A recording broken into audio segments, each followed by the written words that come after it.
Ang bunga ng katotohanan. Ang mga salita ng Elohim sa puso ng isang tao. Paraan ng buhay. Apokalipsis 4:3. Hebreo 10:20. 11. Ang bunga ng katotohanan. Ang heartland. Alisin ang kasinungalingan sa iyong puso at gawin itong mabuting lupa, maghasik ng mga binhi ng katotohanan, at magbunga sa pamamagitan ng paglinang ng katotohanan. Pagbawi ng lupa. Hanapin ang kasinungalingan na sinasabi ng Biblia na itapon o huwag gawin, alisin ito sa iyong puso, at gawin itong matabang lupa. Pagtatanim ng mga binhi ng katotohanan.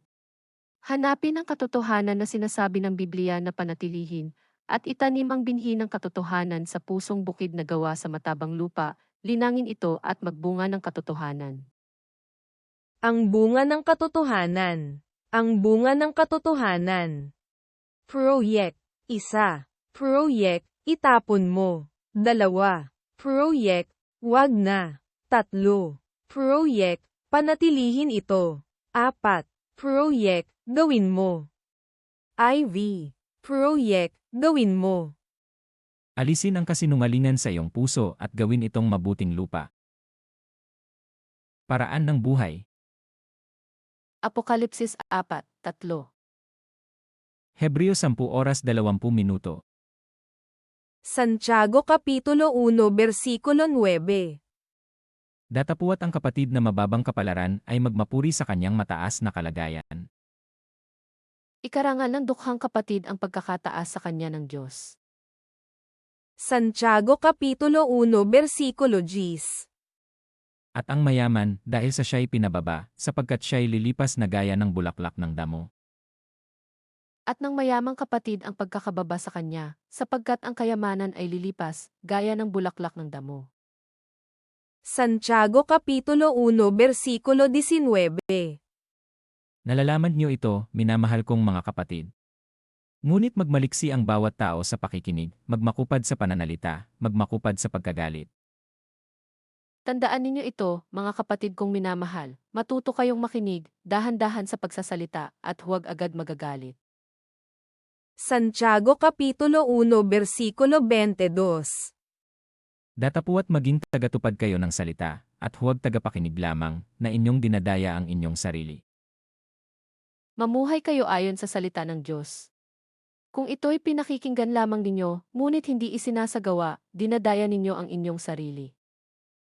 Santiago Kapitulo 2 Versikulo 12. Gayon ang inyong salitain, at gayon ang inyong gawin, na gaya ng mga taong huhukuman sa pamamagitan ng kautusan ng kalayaan. Kaya't mag-ingat kayo sa inyong kilos at pananalita, sapagkat hahatulan kayo ayon sa kautusang nagpalaya sa inyo. Santiago Kapitulo 3 Versikulo 13. Sino ang marunong at matalino sa inyo? Ipakita niya sa pamamagitan ng mabuting kabuhayan ang kanyang mga gawa sa kaamuan ng karunungan. Sino sa inyo ang marunong at nakaunawa? Ipakita ninyo ito sa pamamagitan ng wastong pamumuhay na bunga ng kapakumbabaan at karunungan. Santiago Kapitulo 4 Versikulo 7. Pasakop nga kayo sa Diyos, datapuwat magsisalangsang kayo sa Diablo, at tatakas siya sa inyo. Kaya nga, pasakop kayo sa Diyos. Labanan ninyo ang dyablo at lalayuan niya kayo. Santiago Kapitulo 4 Versikulo 8. Magsilapit kayo sa Diyos, at siya ilalapit sa inyo. Mangaglinis kayo ng inyong mga kamay, kayong mga makasalanan, at dalisayin niyo ang inyong mga puso, kayong mga may dalawang akala. Lumapit kayo sa Diyos at lalapit siya sa inyo. Linisin ninyo ang inyong mga kamay, kayong mga makasalanan. Linisin ninyo ang inyong puso, kayong pabago-bago ang isip. Santiago Kapitulo 4 Versikulo 10. Magpakababa kayo sa paningin ng Panginoon, at kanyang itataas kayo. Magpakababa kayo sa harapan ng Panginoon at itataas niya kayo. Huwag humatol sa kapatid.